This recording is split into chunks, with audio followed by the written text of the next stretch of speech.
السلام عليكم ورحمة الله وبركاته. بسم الله الرحمن الرحيم. الحمد لله رب العالمين، والصلاة والسلام على رسول الأمين وعلى آله وأصحابه أجمعين، أما بعد. يا أيها الذين آمنوا اتقوا الله حق تقاته ولا تموتن إلا وأنتم مسلمون. رب اشرح لي صدري ويسر لي أمري واحلل عقدة من لساني يفقهوا قولي. آمين يا رب العالمين. പ്രിയപ്പെട്ട സത്യവിശ്വാസികൾ,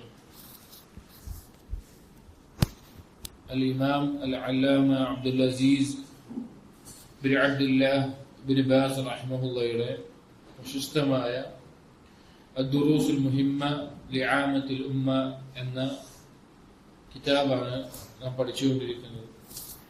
അതിൽ ഒന്നാമത്തെ പാഠമായിക്കൊണ്ട് അദ്ദേഹം പറഞ്ഞിട്ടുള്ള ഫാത്തിഹയുടെയും ചെറിയ സൂറത്തുകളുടെയും തഫ്സീറിൽ നമ്മൾ കഴിഞ്ഞ ദർസിൽ പറഞ്ഞ് അവസാനിപ്പിച്ചത് സൂറത്തുൽ ഫലഖിന്റെ തഫ്സീറായിരുന്നു. അത് അവസാനിച്ചിട്ടില്ല. അതിലെ 3 ആയത്തുകളുടെ തഫ്സീറാണ് നാം പറഞ്ഞത്. അതിനുശേഷമുള്ള 4-ാമത്തെ ആയത്ത്, സൂറത്തുൽ ഫലഖിലെ 4-ാമത്തെ ആയത്തിൽ അല്ലാഹു സുബ്ഹാനഹു വ തആല പറയുന്നുണ്ട്, വമിൻ ശർരിൻ നഫ്ഫാതാതി ഫിൽ ഉഖദ്, കെട്ടുകളിൽ ഊതുന്ന സ്ത്രീകളുടെ, അങ്ങനെയുള്ള സ്ത്രീകളുടെ ഷർറിൽ നിന്നും ഞാൻ രക്ഷ തേടുന്നു എന്നാണ് ആ ആയത്തിന്റെ അർത്ഥം. ഇവിടെ കെട്ടുകളിൽ ഊതുന്നവർ ആരാണ് എന്നുള്ളതിനെ കുറിച്ച് മുഫസ്സിരീങ്ങളായ മുജാഹിദ് റഹിമഹുല്ലാഹ്, ഇക്രിമ, ഹസനുൽ ബസ്രി, ഖതാദ, അദ്ദഹാക് റഹിമഹുല്ലാഹ് ഇവരെല്ലാവരും പറഞ്ഞു, യഅനി അസ്സവാഹിർ, സിഹർ ചെയ്യുന്ന ആളുകൾ, സാഹിറീങ്ങളാണ് അവിടെ ഉദ്ദേശിച്ചിട്ടുള്ളത്. സിഹറിന്റെ വ്യത്യസ്ത രൂപങ്ങളിൽ അവർ വ്യത്യസ്ത തരത്തിലാണ് ഓരോ കാര്യങ്ങൾ ചെയ്യാറുള്ളത്. ആ കാര്യങ്ങളിൽ പെട്ട ഒരു കാര്യമാണ് കെട്ടുകളിൽ ഇങ്ങനെ ഊതുക എന്നുള്ളത്. സിഹർ എന്ന് പറഞ്ഞാൽ നമുക്കറിയാവുന്നതുപോലെ പിശാചിന് ഇഷ്ടമുള്ള കാര്യങ്ങൾ ചെയ്തു കൊടുത്ത്, പിശാച് പറയുന്നത് പോലെ മ്ലേച്ഛതകളും തെമ്മാടിത്തരങ്ങളും ചെയ്യുമ്പോൾ ആ പിശാച് ഈ ആളുകൾക്ക് ചെയ്തു കൊടുക്കുന്ന ചില കാര്യങ്ങൾ, അതാണ് സിഹറിന്റെ അടിസ്ഥാനം എന്ന് പറയുന്നത്. കാര്യകാരണ ബന്ധങ്ങൾക്കകത്ത് തന്നെയുള്ള, എന്നാൽ നമുക്ക് വ്യക്തമായി കണ്ണുകൊണ്ട് കണ്ടിട്ടോ മനസ്സിലാക്കാൻ സാധിക്കാത്ത കാര്യമാണ് സിഹർ എന്നുള്ളത്. അതിന് ഹഖീഖത്തുണ്ട്, അത് യാഥാർത്ഥ്യമാണ് എന്നുള്ളത് ഖുർആൻ കൊണ്ടും ഹദീസ് കൊണ്ടും തെളിയിക്കപ്പെട്ട കാര്യമാണ്. അതുകൊണ്ട് തന്നെ അതിനെ നിഷേധിക്കുന്ന ആളുകൾ പലപ്പോഴും അവർ സഹാബാക്കളുടെ മൻഹജിൽ നിന്ന്, സലഫുസ് സാലിഹുകളുടെ മൻഹജിൽ നിന്ന് പിഴച്ച് അഖലാനിയത്തിന്റെ, മുഅ്തസിലിയാക്കൾ പോലെയുള്ള പ്രമാണങ്ങളെക്കാൾ ബുദ്ധിക്ക് പ്രാധാന്യം നൽകുന്ന അവസ്ഥയിൽ പിഴച്ചു പോയതായിട്ട് നമുക്ക് കാണാൻ സാധിക്കും. അവർ ചെന്ന് എത്തിപ്പെടുന്നത് ഹദീസ് നിഷേധത്തിലേക്കും അതുപോലെ തന്നെ ദീനിന്റെ അടിസ്ഥാനങ്ങളിൽ നിന്ന് തന്നെ തെറ്റിപ്പോകുന്ന അവസ്ഥയിലാണ്. ഈ ആയത്തിന്റെ തഫ്സീറിൽ ഉലമാക്കൾ പ്രത്യേകം പറയാറുള്ള ചില വിഷയങ്ങളുണ്ട്. ഒന്ന്, ഇതുപോലെയുള്ള കണ്ണേറ്, സിഹർ എന്നീ കാര്യങ്ങളിൽ നിന്ന് രക്ഷ തേടണം എന്നുള്ളത്, അല്ലാഹുവിനോട് ദുആ ചെയ്യണം. അതിനുമായി ബന്ധപ്പെട്ട് വന്നിട്ടുള്ള ദുആ നമ്മുടെ ജീവിതത്തിൽ ഉണ്ടായിരിക്കണം എന്നതാണ്. ഒരു ഹദീസിൽ നമുക്ക് കാണാം, ജിബ്രീൽ അലൈഹിസ്സലാം ഒരിക്കൽ നബി സല്ലല്ലാഹു അലൈഹി വസല്ലമ എന്തോ രോഗമായി ബുദ്ധിമുട്ടായി ഇരിക്കുന്ന സന്ദർഭത്തിൽ ജിബ്രീൽ അലൈഹിസ്സലാം വന്നു. എന്നിട്ട് ജിബ്രീൽ അലൈഹിസ്സലാം നബി സല്ലല്ലാഹു അലൈഹി വസല്ലമയോട് ചോദിച്ചു, ഇസ്തകൈത യാ മുഹമ്മദ്, മുഹമ്മദ് സല്ലല്ലാഹു അലൈഹി വസല്ലം നിങ്ങൾക്ക് എന്തെങ്കിലും ബുദ്ധിമുട്ടാണോ, എന്തെങ്കിലും പ്രശ്നമാണോ ചോദിച്ചു. അപ്പോ മുഹമ്മദ് നബി സല്ലല്ലാഹു അലൈഹി വസല്ലം പറഞ്ഞു, നഅം, അതെ എന്ന് പറഞ്ഞു. ഫഖാല, അപ്പോൾ ജിബ്രീൽ അലൈഹിസ്സലാം പറഞ്ഞു, ബിസ്മില്ലാഹി അർഖീക് മിൻ കുല്ലി ദാഇൻ യുഅദീക് വമിൻ ശർരി കുല്ലി ഹാസിദിൻ വഅൈനിൻ അല്ലാഹു യശ്ഫീക്. വേറെയും ചില റിവായത്തുകളിൽ വേറെ ലഫ്ളുകളായിട്ട്, എന്നാൽ ഇതേ കാര്യങ്ങൾ തന്നെ വേറെയും ലഫ്ളുകളായിട്ട്, വാചകങ്ങളിൽ വ്യത്യസ്തമായിട്ട് ഇതേ കാര്യങ്ങൾ തന്നെ പറയുന്ന ഹദീസുകൾ കാണാം. ഇതിൽ ജിബ്രീൽ അലൈഹിസ്സലാം അല്ലാഹു സുബ്ഹാനഹു വ തആലയോട് ദുആ ചെയ്യുകയാണ്, ബിസ്മില്ലാഹി അർഖീക്, അല്ലാഹുവിന്റെ നാമം കൊണ്ട് ഞാൻ ഇതാ നിങ്ങൾക്ക് റുഖ്യ ചെയ്യുകയാണ്. ആരാണ്? ജിബ്രീൽ അലൈഹിസ്സലാം നബി സല്ലല്ലാഹു അലൈഹി വസല്ലം അടുക്കൽ വന്നിട്ട് പറയാണ്, അല്ലാഹുവിന്റെ നാമം കൊണ്ട് ഞാൻ നിങ്ങൾക്ക് ഇതാ റുഖ്യ ചെയ്യുകയാണ്. അഥവാ ദുആയും അതുപോലെ തന്നെ എല്ലാം പറഞ്ഞുകൊണ്ട് അല്ലാഹുവിനോട് തേടുകയാണ്. മിൻ കുല്ലി ദാഇൻ യുഅദീക്, എല്ലാം നിങ്ങൾക്ക് ഉപദ്രവം ഉണ്ടാക്കുന്ന, നിങ്ങൾക്ക് ദോഷമുണ്ടാക്കുന്ന എന്തെല്ലാം രോഗമുണ്ടോ അതിൽ നിന്നെല്ലാം രക്ഷയ്ക്ക് വേണ്ടിയിട്ട്. വമിൻ ശർരി കുല്ലി ഹാസിദിൻ വഐനിൻ, എല്ലാവിധ അസൂയാലുവിന്റെയും അതുപോലെ കണ്ണേറിന്റെയും ഷർറിൽ നിന്ന്. അസൂയ ഉണ്ടാവുക എന്നുള്ളതും കണ്ണേർ ഉണ്ടാവുക എന്നുള്ളതും ഒരു മനുഷ്യന് ബാധിക്കുന്ന രണ്ട് പ്രശ്നങ്ങളാണ്. അത് ഏകദേശം ഒരേ രീതിയിലാണെങ്കിലും ഹസദും ഐനും തമ്മിൽ വ്യത്യാസമുണ്ട്. അതായത് അസൂയ എന്ന് പറഞ്ഞാൽ വേറൊരാൾക്ക് തോന്നുകയാണ് അവന്റെ ഇത് നശിച്ചു പോകണം എന്നുള്ള നിലക്ക് വളരെയധികം മാനസികമായി ആഗ്രഹിക്കുന്ന ഒരവസ്ഥ. ഇത് അയാളുടെ മേലെ ചില ദോഷങ്ങൾ വരുത്തും. അത് തെളിയിക്കപ്പെട്ടുള്ള കാര്യമാണ്, അറിയപ്പെട്ടുള്ള കാര്യമാണ്, ദീനിൽ തെളിയിക്കപ്പെട്ടിട്ടുള്ള കാര്യമാണ്. അതുപോലെ തന്നെ കണ്ണേറി എന്നുള്ളത് അത് ചില ആളുകൾ മറ്റു ചില ആളുകളിൽ ഉണ്ടാവുന്ന നന്മയുടെ മേലെ അവർ അതിനെ ആഗ്രഹിക്കുകയോ അതിനെ ആ രീതിയിൽ സംസാരിക്കുകയോ അതിലേക്ക് പ്രത്യേകമായിട്ടുള്ള നോട്ടം ഉണ്ടാവുകയോ അല്ലെങ്കിൽ ആ രീതി സംസാരവും കണ്ണ് കാണാത്ത ഒരാളിന് കണ്ണേറുണ്ടാവാം. അയാളൊന്നും കേട്ടിട്ട് മനസ്സിൽ അതിനെ കുറിച്ചുള്ള ചിന്ത ഒരു രീതിയിലാവുമ്പോൾ ഈ രണ്ട് രീതിയിലുണ്ടാവും. ഇതും ചില ഫലങ്ങൾ ആരുടെ മേലാണോ സംഭവിച്ചിട്ടുള്ളത് അയാളുടെ മേലെ ഉണ്ടാവും. അപ്പൊ എങ്ങനെയാണ് ഇത് രണ്ടും വ്യത്യാസപ്പെടുക? ഹസദും ഐനും എങ്ങനെയാണ് വ്യത്യാസം മനസ്സിലാക്കുക? പണ്ഡിതന്മാർ പറഞ്ഞത് കാണാം. ഹസദ് എന്നുള്ളത് ഒരു ഫാജിറായിട്ടുള്ള തെമ്മാടിയായിട്ടുള്ള ഒരാളിന് ഉണ്ടാവുള്ളൂ. വേറൊരാൾക്ക് ലഭിച്ച നിഅമത്ത് ഇല്ലാതായി കാണണമെന്ന് ആഗ്രഹിക്കുക ആരാണ്? നല്ല ആൾക്കാർ ആഗ്രഹിക്കുകയോ? ഇല്ല. ഏറ്റവും മോശമായ കൽബുള്ള മറ്റൊരാൾക്ക് ഉപദ്രവം ഉണ്ടാവണമെന്ന് ചിന്തിക്കുന്ന ആളുകൾക്ക് എന്തുണ്ടാവുള്ളൂ? ഹസദ് അയാവരിൽ നിന്ന് ഉണ്ടാവുള്ളൂ. എന്നാൽ ഐന് എന്നുള്ളത്, കണ്ണേറ് എന്നുള്ളത് ഫാജിറിൽ നിന്നുണ്ടാകാം, തെമ്മാടിയായിട്ടുള്ള ആളുകളിൽ നിന്നുണ്ടാകാം, സ്വാലിഹ്യങ്ങളായിട്ടുള്ള ആളുകളിൽ നിന്നുണ്ടാകാം. സ്വാലിഹായിട്ടുള്ള ആളിൽ നിന്നും കണ്ണേറ് സംഭവിക്കാം. കാരണം അത് ചില ആളുകൾക്ക് ജന്മന ഉണ്ടാകുന്ന ഒരു കാര്യമാണ്. അയാൾ എന്തെങ്കിലും ഒരു കാര്യം അതിനെപ്പറ്റി നല്ലത് പറയുമ്പോൾ അല്ലെങ്കിൽ അയാൾ വേറെ എന്തെങ്കിലും പറയുമ്പോഴേക്ക് അതിനെന്തെങ്കിലും ഒരു ദോഷം ഉണ്ടാകുന്ന ഒരു അവസ്ഥ എന്നുള്ളത് ചില ആളുകൾക്ക് ഉണ്ടാകുന്നതാണ്. ചിലപ്പോൾ നല്ല ആളായിരിക്കും, അയാൾ അള്ളാഹനെ സൂക്ഷിക്കുന്ന ആളായിരിക്കും. പക്ഷെ പെട്ടെന്ന് ചിലപ്പോ എന്തെങ്കിലും കാണുന്നു പറഞ്ഞതിന്റെ പേരിലൊക്കെ ഉണ്ടായിരിക്കണം. സഹാബികളുടെ ഉണ്ടായിട്ടുണ്ട്. ഒരു സഹാബിയുടെ സൗന്ദര്യത്തെ പറ്റി മറ്റൊരു സഹാബി വളരെ നല്ല രീതിയിൽ പറയുകയുണ്ടായി. ആ സഹാബി പെട്ടെന്ന് ബോധം കെട്ട് വീഴുന്നു. പിന്നെ അബൂ നബി സല്ലല്ലാഹു അലൈഹി വസല്ലം അത് കണ്ണേറാണെന്ന് അറിയിക്കുന്ന സംഭവങ്ങൾ ഉണ്ടായിട്ടുണ്ട്. അപ്പൊ നല്ല ആളുകളിൽ നിന്നുണ്ടാകാം. എന്താണ് അവർ ചെയ്യേണ്ടത്? എന്താണ്? ആരുടേതാണോ നമ്മൾ നിഅമത്ത് കണ്ട് അത്ഭുതപ്പെടുന്നത് അല്ലെങ്കിൽ നമുക്കൊരു വലിയ ഒരു കൗതുകം തോന്നുന്നത്, അങ്ങനെ കാണുമ്പോൾ നമ്മൾ എന്ത് പറയണം? അള്ളാഹുവിന്റെ ബർക്കത്തിന് വേണ്ടി തേടണം. അല്ലാഹുമ്മ ബാരിക് എന്നെല്ലാം നമ്മൾ പറയണം. അങ്ങനെയാണ് സ്വാലിഹായ വ്യക്തികൾ ചെയ്യേണ്ടത്. അപ്പൊ ഈ ഐന്, ഹസദ് ഇതുപോലുള്ള കാര്യങ്ങൾ നമുക്ക് കണ്ണുകൊണ്ട് കണ്ടിട്ട് മനസ്സിലാക്കാൻ പറ്റുന്നില്ല എന്നുള്ളത് കൊണ്ട് അതൊന്നും ഇല്ല എന്ന് പറഞ്ഞാൽ എന്തില്ല? യാതൊരു അടിസ്ഥാനമില്ല. അത് കാര്യകാരണ ബന്ധങ്ങൾക്കുള്ളിൽ തന്നെയുള്ള, എന്നാൽ അല്ലാഹു സുബ്ഹാനഹു വ തആല അനുമതി പ്രകാരം ഉണ്ടാകുന്ന ചില കാര്യങ്ങളാണ്. ഇനി ഈ വിഷയത്തിൽ, ഈ സിഹറിന്റെ വിഷയത്തിൽ ഈ സൂറത്തിന്റെ തഫ്സീറുകളിൽ പണ്ഡിതന്മാർ കൊടുക്കുന്ന ഒരു സംഭവമാണ് നബി സല്ലല്ലാഹു അലൈഹി വസല്ലമയ്ക്ക് സിഹർ ബാധിച്ച സംഭവം. സഹീഹ് ബുഖാരിയിൽ കിതാബ് തിബ്ബിൽ ഉദ്ധരിച്ചിട്ടുള്ള ഹദീസിൽ വ്യക്തമായ ആ സംഭവം പറയുന്നുണ്ട്.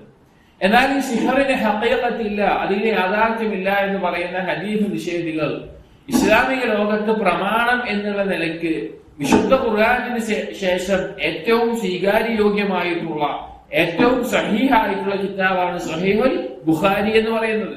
അതിലെ ഹദീസുകളെല്ലാം അത് പഠന വിധേയമാക്കി അതെല്ലാം സഹീഹാണ് എന്ന് മുൻഗാമികളും പിൻഗാമികളും എല്ലാം ഉറപ്പിച്ചിട്ടുള്ള കാര്യമാണ്.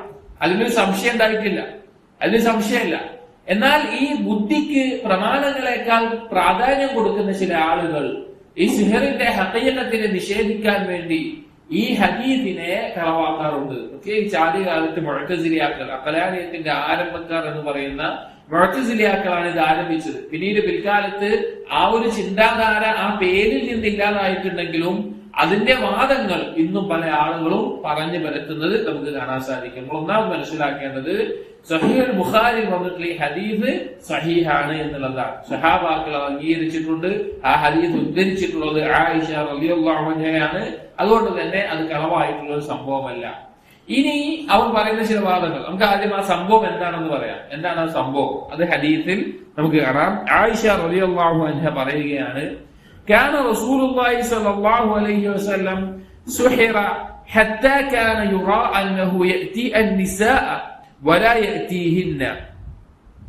നബി സല്ലല്ലാഹു അലൈഹി വസല്ലമക്ക് സിഹർ ബാധിച്ചു. എന്താണ് സിഹർ ബാധിച്ചുകൊണ്ടുണ്ടായ നബി സല്ലല്ലാഹു അലൈഹി വസല്ലമയിൽ ഉണ്ടായ വ്യത്യാസം എന്താണ്? കാരണം സിഹർ പല തരത്തിലുണ്ട്, പല തരത്തിലുണ്ട്. അത് ചെയ്യുന്ന രീതിയിൽ വ്യത്യസ്തമുണ്ട്, അത് ബാധിക്കുന്ന രീതിയിൽ വ്യത്യാസമുണ്ട്. ചില ആളുകൾക്ക് ചില രോഗമായിരിക്കാം, ചില ആളുകൾക്ക് ഭാര്യയും ഭർത്താവിനെയും അടുപ്പിക്കാനായിരിക്കാം, ചിലപ്പോൾ ഭാര്യയും ഭർത്താവിനെയും തെറ്റിക്കാനായിരിക്കാം, ചില ആളുകൾക്ക് മാനസികമായിട്ട് ബുദ്ധി നഷ്ടപ്പെടുന്ന ഭ്രാന്താകുന്ന അവസ്ഥയായിരിക്കാം, ചില ആളുകൾക്ക് മരണം വരെ സംഭവിക്കാം. അങ്ങനെ പല രീതിയിൽ സിഹറിന്റെ രീതിയും ഫലങ്ങളും എല്ലാം ഉണ്ട്, വ്യത്യസ്ത തരത്തിലുണ്ട്. ഇതിൽ നബി സല്ലല്ലാഹു അലൈഹി വസല്ലമക്ക് ഉണ്ടായത് എന്താണെന്ന് വെച്ച് കഴിഞ്ഞാൽ, ആയിഷ റളിയല്ലാഹു അൻഹ പറയാണ്, കാന യുറാ അന്നഹു യഅതി അൻ-നിസാ വലാ യഅതിഹിന്ന. നബി സല്ലല്ലാഹു അലൈഹി വസല്ലം തന്റെ പത്നിമാരുമായിട്ട് രാത്രി വലിയ ശുദ്ധിക്കാരനായിട്ടുണ്ട് എന്നുള്ള നിലയ്ക്ക് നബി സല്ലല്ലാഹു അലൈഹി വസല്ലമക്ക് തോന്നാറുണ്ടായിരുന്നു. എന്നാൽ യഥാർത്ഥത്തിൽ എന്തില്ല, വലിയ ശുദ്ധിക്കാരനായിട്ടില്ല. നബി സല്ലല്ലാഹു അലൈഹി വസല്ലം ആയിട്ടില്ല, പക്ഷെ അങ്ങനെ തോന്നാറുണ്ടായിരുന്നു. സുഫിയാൻ റഹ്മഹുല്ലാഹ് പറയുന്നുണ്ട്, വഹാദ അശദ്ദു മാ യകൂനു ബിൽ സിഹർ, സിഹറിൽ ബാധിക്കുന്ന വലിയ ഒരു കാര്യം തന്നെയായിരുന്നു അത്. എന്നിട്ട് പറയാണ്, അപ്പൊ നബി സല്ലല്ലാഹു അലൈഹി വസല്ലം ഒരു ദിവസം ആയിഷ റളിയല്ലാഹു അൻഹയോട് പറഞ്ഞു, യാ ആയിഷ, ആയിഷ അഅലിംതി അന്ന അല്ലാഹ ഖദ് അഫ്താനി ഫീമാ ഇസ്തഫ്തൈതുഹു ഫീഹി. നിനക്കറിയുമോ, അള്ളാഹു എനിക്ക് അറിയിച്ചു തന്നിട്ടുണ്ട്, ഏതൊരു കാര്യമാണോ ഞാൻ അള്ളാഹുവിനോട് തേടിയത് അത് അള്ളാഹു എനിക്ക് അറിയിച്ചു തന്നിട്ടുണ്ട് എന്ന് പറഞ്ഞു. അതായത് നബി സല്ലല്ലാഹു അലൈഹി വസല്ലമയ്ക്ക് പ്രശ്നമുണ്ടായ സന്ദർഭത്തിൽ നബി സല്ലല്ലാഹു അലൈഹി വസല്ലം അള്ളാഹുവിനോട് ധാരാളമായി ദുആ ചെയ്യുമായിരുന്നു. പ്രത്യേകിച്ച് രാത്രി നിസ്കാരത്തിൽ ദുആ ചെയ്യുമായിരുന്നു, ഇങ്ങനെ ഒരു ബുദ്ധിമുട്ടുണ്ട് എന്നുള്ള നിലയ്ക്ക്. അപ്പൊ അതിന് പകരമായിട്ട് അറിയിച്ചിട്ടുണ്ട് എന്ന് പറഞ്ഞു. എന്നിട്ട് പറഞ്ഞു നബി സല്ലല്ലാഹു അലൈഹി വസല്ലം, അതാനി റജുലാൻ, എന്റെ അടുക്കൽ രണ്ടാളുകൾ വന്നു. ഫഖഅദ അഹദുഹുമാ ഇൻദ റഅസി വൽ ആഖറു ഇൻദ റിജ്ലയ്യ. അതിൽ ഒരാൾ എന്റെ തലഭാഗത്തിരുന്നു, മറ്റേ ആൾ എന്റെ കാലിന്റെ ഭാഗത്തും ഇരിക്കുകയുണ്ടായി. ഫഖാല അല്ലദീ ഇൻദ റഅസി ലിൽ ആഖർ, തലഭാഗത്തിരിക്കുന്ന ആള് മറ്റേ ആളോട് ചോദിച്ചു, മാ ബാലു റജുൽ, ഈ വ്യക്തിയുടെ അവസ്ഥ എന്താണ്, എന്താണ് ഈ വ്യക്തിയുടെ അവസ്ഥ? ഖാല മഖ്ബൂബൻ, മറ്റേ ആൾ പറഞ്ഞു സിഹർ ബാധിക്കപ്പെട്ടുള്ള അവസ്ഥയിലാണ്, ഇങ്ങനെ ഒരു ഉപദ്രവം ബാധിക്കപ്പെട്ടിട്ടുണ്ട്. ഖാല വമൻ ത്വബ്ബഹു, അപ്പൊ ചോദിച്ചു ആരാണ് ചെയ്തത്? ആരെങ്കിലും സിഹർ എന്നുള്ളത് ഒരാൾ ചെയ്യണം, ഒരു സാഹിർ ചെയ്യാം, അതൊരു ഇൽമാണ്, അത് പഠിച്ചിട്ടുള്ള ആളുകൾ അതിനനുസരിച്ച് ചെയ്യാണ് ചെയ്യാം. അപ്പൊ ആരാണ് ചെയ്തത്? ഖാല ലബീദ് ഇബ്നു അഅ്സം, ലബീദ് ഇബ്നു അഅ്സം എന്ന പേരുള്ള വ്യക്തിയാണ്. റജുലുൻ മിൻ ബനി സുറൈഖ് ഹനീഫുൻ ലിയഹൂദ് കാന മുനാഫിഖൻ, അയാൾ ബനു സുറൈഖിൽപ്പെട്ട വ്യക്തിയാണ്. ജൂതന്റെ ജൂതചാരനായിരുന്നു. പക്ഷെ ഇസ്ലാം എന്ത് കാണിച്ചിട്ടുണ്ട്? പ്രകടിപ്പിച്ചിട്ടുണ്ട്. മുനാഫിഖാണ്. മുനാഫിഖ് എന്ന് പറഞ്ഞാൽ കുഫർ ഉള്ളിലുള്ള ജൂതരായിട്ടുള്ള എന്നാൽ പുറത്ത് ഇസ്ലാം കാണിച്ചിട്ടുള്ള വ്യക്തിയായിരുന്നു ലബീദ് ഇബ്നു അഅ്സം, യഥാർത്ഥത്തിൽ ജൂതനാണ്. ഖാല വഫീമ, എന്തിനാണ് ചെയ്തിട്ടുള്ളത്? എന്തിനാണ് സിഹർ ചെയ്തിട്ടുള്ളത്? ഈ സിഹർ ചെയ്യുന്ന രീതിയിൽപ്പെട്ട ഒരു രീതിയാണ്, ആർക്കാണോ സിഹർ ചെയ്യുന്നത് അയാളുടെ ശരീരവുമായി ബന്ധപ്പെട്ട എന്തെങ്കിലും ഒരു കാര്യം ലഭിക്കുക എന്നുള്ളത്. അയാൾ നേരിട്ട് ചെയ്യുന്നില്ല എങ്കിൽ, അതല്ല എങ്കിൽ ആർക്കാണോ സിഹർ ചെയ്യുന്നത് അയാളെ ഈ സിഹിറിന്റെ കാര്യങ്ങൾ ചെയ്തിട്ടുള്ള എന്തെങ്കിലും വസ്തു അത് ഭക്ഷിപ്പിക്കുക എന്നുള്ള രീതി. അങ്ങനെ പല രീതിയിൽ സിഹറുണ്ട്. അപ്പൊ അയാൾ ഉപയോഗിച്ചിട്ടുള്ള അയാളുടെ ശരീരത്തിൽ നിന്ന് എന്തെങ്കിലും കിട്ടണം, എന്നാലാണ് ഇതിലുള്ള വിഷയമല്ല, ഞാൻ സിഹറിന്റെ ഒരു രീതി പറയാണ്. അതായത് ഒരു പിശാച്, ആ പിശാചിന് ഈ സാഹിർ എന്ത് ചെയ്യുന്നുണ്ടാവും? ആ പിശാച് പറയുന്ന പണികൾ എടുക്കുന്നുണ്ടാവും. ഒരു സാഹിറിന്റെ അഭിമുഖത്തിൽ കാണാനുണ്ടായി, അയാൾ സിഹർ പഠിച്ച ഒരു അവസ്ഥ പറയാണ്. അയാൾ സിഹർ പഠിക്കാൻ വേണ്ടിയിട്ട് അയാളുടെ അമ്മാവൻ ആരോ സാഹിറായിരുന്നു. അങ്ങനെ അമ്മാവന്റെ മരണശേഷം സിഹർ പഠിക്കാൻ വേണ്ടി ഒരു സ്ഥലത്തേക്ക് പോയി. അങ്ങനെ അമ്മാവൻ ചെയ്യാറുണ്ടായിരുന്നത് പോലെ ഒരു കാട്ടിലോ ഗുഹക്കകത്ത് പോലെയുള്ള ഒരു സ്ഥലത്ത് ഒരു വട്ടം ഉണ്ടാക്കി അതിന്റെ നടുവിലിരുന്നു. അതിൽ ഇത്ര ദിവസം 30-40 ദിവസം ഇതൊരു സാഹിറായിരുന്ന വ്യക്തി തൗബ ചെയ്ത് മടങ്ങിയതിനു ശേഷം അഭിമുഖത്തിൽ ഉള്ളതാണ്, യൂട്യൂബിലൊക്കെ അറബിയിൽ കാണാൻ സാധിക്കും. അദ്ദേഹം പറയാണ്, അങ്ങനെ അയാൾ അവിടെ നിന്നു ആ വട്ടത്തിനകത്ത്, മലമൂത്ര വിസർജനവും എല്ലാം അതിനകത്തായിട്ട് പിശാജ് ഹാജറാകുന്നത് വരെ അവിടെ നിന്നു. അങ്ങനെ പിശാജ് അയാളുടെ അടുക്കൽ ഹാജറാവുകയും ഈ സിഹറിന്റെ ഇൽമുകളെ പറ്റി പഠിപ്പിക്കുകയും ചെയ്തു. അങ്ങനെ ഈ പിശാജ് അയാളോട് പറഞ്ഞു, നീ നിന്റെ മഹ്റമായിട്ടുള്ള ഒരു സ്ത്രീയുമായിട്ട് വ്യഭിചരിക്കണം. മഹ്റമായിട്ടുള്ള ഉമ്മയോ സഹോദരിയോ അതുപോലെയുള്ള ആരെങ്കിലും ഒരാളുമായിട്ട് വ്യഭിചരിക്കണം. അങ്ങനെ ഇയാൾ അത് ചെയ്തു. അങ്ങനെ ആ രീതിയിൽ പിശാച് പറയുന്ന ഓരോ കാര്യങ്ങൾ ചെയ്യുമ്പോൾ പിന്നീട് എന്തുണ്ടാവും? ചില കാര്യങ്ങൾ പിശാച് ഇയാൾക്ക് വേണ്ടിയിട്ട് ചെയ്തു കൊടുക്കും. കാരണം ജിന്ന് വർഗത്തിന്റെ രീതി മനുഷ്യവർഗത്തിന്റെ പോലെയല്ല. അപ്പൊ സിഹറിന്റെ രീതി എന്ന് പറഞ്ഞാൽ അടിസ്ഥാനപരമായിട്ട് ഒരു പിശാചിന് ഇഷ്ടമുള്ള കാര്യങ്ങൾ ഈ സാഹിർ ചെയ്യുന്നത് വഴി ഈ പിശാചിന് കീഴിൽ വേറെ കുറെ ആളുകൾ ഉണ്ടാവും. ഇത് മെയിൻ ആയിട്ടുള്ള പിശാചാണെങ്കിൽ അയാളുടെ കീഴിൽ വേറെ കുറെ പണിക്കാരെ പോലെ ഉണ്ടാവും. അപ്പൊ ആർക്കാണോ സിഹർ ചെയ്യുന്നത്, അപ്പൊ അയാൾക്ക് ഇന്ന രീതിയിൽ ഉപദ്രവം ഉണ്ടാക്കണം എന്നുള്ള നിലയ്ക്ക് എന്തിനാണോ ചെയ്യുന്നത് ആ രീതിയിൽ ചെയ്യാൻ വേണ്ടി ഈ പിശാച് ഈ തന്റെ കീഴിലുള്ള ആളുകളെ നിയോഗിക്കും. അപ്പൊ കീഴിലുള്ള ആളുകൾക്ക് ഇന്ന ആൾക്കാണ് ഉപദ്രവം ഉണ്ടാക്കേണ്ടത് എന്ന് അറിയണമെങ്കിൽ ഇയാളെ അറിയുന്ന എന്തെങ്കിലും കാര്യം വേണം, ഇയാളെ തന്നെ അറിയുന്ന എന്തെങ്കിലും കാര്യം വേണം. അതിനാണ് ഈ വ്യക്തിയുടെ ശരീരത്തിലെ മുടിയോ അല്ലെങ്കിൽ അതുപോലെയുള്ള എന്തെങ്കിലും കാര്യങ്ങളെല്ലാം എടുത്തുകൊണ്ടാണ് അധികം എന്ത് ചെയ്യുക, സിഹർ ചെയ്യുക. ആള് തെറ്റാതെ ഇന്ന ആൾക്കാണ് ഉപദ്രവം ഉണ്ടാക്കേണ്ടത് എന്നറിയാൻ വേണ്ടിയിട്ട്. ഇതിന്റെ അടിസ്ഥാനമുള്ള മനസ്സിലാക്കണം, ഇതെല്ലാം അള്ളാഹുവിന്റെ അനുമതി പ്രകാരമല്ലാതെ എന്ത് ചെയ്യില്ല, നടക്കില്ല. ഈ ലോകത്തെ എല്ലാ കാര്യങ്ങളും നടക്കുന്ന പോലെ തന്നെ അള്ളാഹു ഉദ്ദേശിക്കാതെയോ അള്ളാഹുവിന്റെ അനുമതി പ്രകാരമല്ലാതെയോ ഒരു നന്മ വരുത്താനോ ഒരു ദോഷം വരുത്താനോ ഒരാൾക്ക് സാധിക്കില്ല. ഒരാൾ സിഹർ ചെയ്തു വെച്ചാൽ എന്തായാലും ബാധിക്കണം നിർബന്ധമുള്ള കാര്യമൊന്നുമല്ല. ഇങ്ങനെയാണ് അതിന്റെ രീതി. അള്ളാഹു ഒരാൾ കത്തിയെടുത്ത് ഒരാൾ കുത്തി, ആ കുത്തിയാൽ അവിടെ മുറിവാവണം, അതിന് ചോര വരണം, എന്താണ് അത് അറിയപ്പെട്ട കാര്യമാണ്. അതതിന്റെ രീതി അങ്ങനെയാണ്. അപ്പൊ അതുപോലെ ഇത് ഇങ്ങനെയാണ് അതിന്റെ രീതി. പക്ഷേ അള്ളാഹുവിന്റെ അനുമതി പ്രകാരമല്ലാതെ ഒന്നും നടക്കില്ല. അവൻ ചോദിച്ചു, എന്തിലാണ് സിഹർ ചെയ്തത്? നബി സല്ലല്ലാഹു അലൈഹി വസല്ലമയുടെ എന്ത് വസ്തുവിലാണ് ചെയ്തത്? അപ്പൊ മറ്റേ ആള് പറഞ്ഞു, നബി സല്ലല്ലാഹു അലൈഹി വസല്ലമ മുടി ചീന്തിയിരുന്നപ്പോൾ ഉണ്ടായിരുന്ന നബി സല്ലല്ലാഹു അലൈഹി വസല്ലം മുടിയിൽ നിന്നാണ്, ആ മുടിയിലാണ് ചെയ്തിട്ടുള്ളത് പറഞ്ഞു. വഅൈന, എവിടെയാണ് ചെയ്തിട്ടുള്ളത്? ഖാല ഫി ജുഫി തൽഅത്തിൻ ദക്കരിൻ തഹ്ത റഊഫത്തിൻ ഫി ബിഇരി ദർവാൻ. ഈന്തപ്പനകൾ ധാരാളമുള്ള ഈന്തപ്പനയുടെ തടിയിൽ നിന്നുള്ള ഒരു ഭാഗം കൂടി എടുത്തിട്ട് അതിലാണ് ഈ മുടിയുമായി ബന്ധിപ്പിച്ച് സിഹർ ചെയ്തിട്ടുള്ളത്. ആ വസ്തു ഇപ്പോഴുള്ളത് ബിഇർ ദർവാൻ, ദർവാൻ എന്നറിയപ്പെടുന്ന ഒരു കിണറ്റിലാണ് എന്ന് പറഞ്ഞു. നബി സല്ലല്ലാഹു അലൈഹി വസല്ലം അറിയിച്ചു കൊടുക്കാൻ, എന്റെ മലക്കുകൾ വന്നിട്ട് അറിയിച്ചു കൊടുക്കാൻ. ഈ രീതി പറഞ്ഞ സിഹറിന്റെ രീതിയിൽ പെട്ടതാട്ടോ. ഇന്ന വസ്തുവിൽ ചെയ്യുക. നമ്മൾ ഞാൻ കളിക്കും, ചില ആളുകൾ നമ്മുടെ നാടുകളൊക്കെ എല്ലാ മതത്തിലും കാണുന്ന പോലെ മന്ത്രവാദത്തിന്റെ കോഴിമുട്ടയിലും അതുപോലെ അല്ലെങ്കിൽ വേറെന്തെങ്കിലും വസ്തുക്കളിലും ഒക്കെ ചെയ്യുന്ന രീതികളുണ്ട്. വ്യത്യസ്ത രീതികളാണ്. അതിനെ കുറിച്ച് അല്ലാഹു അഅലം, കൂടുതൽ നമുക്കറിയില്ല. അതിന്റെ രീതികൾ ബാഹ്യമായി അറിയാമെന്ന് മാത്രം. അപ്പൊ ഇങ്ങനെ ഒരു ഈന്തപ്പന തടിയുടെ പുറത്തുള്ള തോലിൽ ഈ മുടി ഉപയോഗിച്ചിട്ടുകൊണ്ടാണ് ചെയ്തിട്ടുള്ളത്. ഈ വസ്തു അവിടെയാണുള്ളത് പറഞ്ഞു. അപ്പൊ ഇങ്ങനെ സിഹർ ഒരു വസ്തുവിലായിട്ട് ചെയ്തിട്ടുണ്ടെങ്കിൽ അതിനുള്ള പരിഹാരം എന്ന് പറഞ്ഞാൽ അതിനെ നശിപ്പിച്ച് കളയുക എന്നുള്ളതാണ്. അങ്ങനെ ഇത് നബി സല്ലല്ലാഹു അലൈഹി വസല്ലമയുടെ അടുക്കൽ അറിയിച്ചു. ഖാലത്ത് ആയിഷ റളിയല്ലാഹു അൻഹ പറയാണ്, ഫഅതാ അൽബിഅറ ഹത്താ ഇസ്തഖ്റജഹു. നബി സല്ലല്ലാഹു അലൈഹി വസല്ലമ കിണറിന്റെ അടുക്കൽ എത്തുകയും അതിനെ പുറത്തെടുക്കുകയും ചെയ്തു. ഫഖാല, എന്നിട്ട് നബി സല്ലല്ലാഹു അലൈഹി വസല്ലം പറഞ്ഞു, ഹാദിഹിൽ ബിഅറു അല്ലതി ഉരീതുഹാ. എനിക്ക് കാണിക്കപ്പെട്ടിട്ടുള്ള കിണർ ഇത് തന്നെയായിരുന്നു. സല്ലല്ലാഹു അലൈഹി വസല്ലം സ്വപ്നത്തിലോ മറ്റോ കാണിക്കപ്പെട്ടിട്ടുണ്ട് ഇന്ന സ്ഥലത്താണുള്ളത് എന്നുള്ളത്. വകഅന്ന മാഅഹാ നുഖാഅത്തുൽ ഹിന്ന. അതിന്റെ വെള്ളം എന്നുള്ളത് ഹെന്ന കലക്കിയതുപോലെ, എന്താ പറഞ്ഞ മൈലാഞ്ചി എല്ലാ വെള്ളത്തിൽ കലക്കിയതുപോലെയുള്ള ചുവന്ന നിറമായിരുന്നു. വകഅന്ന നഖലഹാ റൂസു ശയാത്തീൻ. അതുള്ള ആ തോട്ടത്തിലുള്ള ഈന്തപ്പനകൾ എന്ന് പറഞ്ഞാൽ അത് പിശാചിന്റെ തല പോലെയുള്ള വികൃതമായ രൂപത്തിലുള്ളതായിരുന്നു എന്ന് പറഞ്ഞു. ഖാല ഫസ്തഖ്റജ, അത് പുറത്തേക്ക് എടുത്തു. എന്നിട്ട് ആയിഷ റളിയല്ലാഹു അൻഹ പറഞ്ഞു, അഫലാ തനശ്ശർത. ആയിഷ റളിയല്ലാഹു അൻഹ ചോദിച്ചു, അഫലാ തനശ്ശർത, അത് നിങ്ങൾ എന്തായി അതിനെ തുറന്ന് ഇതാക്കിയോ ചോദിച്ചു. ഫഖാല അമ്മാ അല്ലാഹു ഫഖദ് ശഫാനി വഅക്റഹു അൻ ഉതീറ അലാ അഹദി മിനൻ നാസ് ശർറൻ. അത് ഒഴിവാക്കിയപ്പോൾ തന്നെ അള്ളാഹു എനിക്ക് ശിഫയാക്കിയിട്ടുണ്ട്. അത് ആളുകൾക്കിടയിൽ പ്രചരിപ്പിക്കാൻ, അത് ആളുകളെ അറിയിച്ച അതുകൊണ്ടൊരു ഷെറ് ബാക്കിയുള്ളവർക്ക് ഉണ്ടാവാൻ ഞാൻ ഉദ്ദേശിക്കുന്നില്ല എന്ന് നബി സല്ലല്ലാഹു അലൈഹി വസല്ലമ പറയുകയുണ്ടായി. ഇത് ഹദീസിന്റെ ലഫ്ളാണ്. വേറെ ചില ലഫ്ളുകളിൽ ഈ ഹദീസ് വന്നിട്ടുണ്ട്. എന്നാൽ ആകത്തുക ഈ സംഭവമാണ്. അപ്പൊ ഇത് നബി സല്ലല്ലാഹു അലൈഹി വസല്ലമയുടെ ജീവിതത്തിൽ സംഭവിച്ചിട്ടുള്ള ഒരു കാര്യമാണ്. എന്നാൽ ഇതിനെ നിഷേധിക്കുന്ന ആളുകൾ പലപ്പോഴും പറയാറുള്ളത് ഈ ഹദീസ് ഖുർആനിനെതിരാണ് എന്നുള്ളതാണ്. കാരണം സൂറത്തുൽ ഇസ്രായിലും അതുപോലെ മറ്റു ചില സൂറത്തിലും ഈ ആയത്ത് വന്നിട്ടുണ്ട്. എന്താണ്? ഇൻ തത്തബിഊന ഇല്ലാ റജുലൻ മസ്ഹൂറ. നിങ്ങൾ പിൻപറ്റുന്ന ആരെയാണ്? ഖുറൈശികൾ പറഞ്ഞ വാക്കാണ്.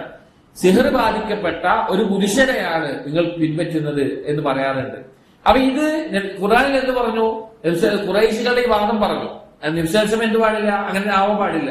അതുകൊണ്ട് ഈ സിഹർ ബാധിച്ചെന്നുള്ള ഹദീസ് ഖുർആനെതിരാണെന്ന് പറയാറുണ്ട്. ഇതിൽ പ്രധാനമായി നമ്മൾ മനസ്സിലാക്കേണ്ട കാര്യം, ഖുറൈശികൾ പറഞ്ഞ വാദം എന്ന് പറഞ്ഞാൽ നബി സല്ലല്ലാഹു അലൈഹി വസല്ലമ സിഹർ ബാധിച്ച് ഭ്രാന്ത് പിടിച്ചിട്ടുള്ള, പിശാചിന്റെ ബാധ ഏറ്റിട്ടുള്ള, പിച്ചും പെയ്യും പറയുന്ന ഒരാളാണ് എന്ന നിലക്കാണ് ആര് പറയുന്നത്?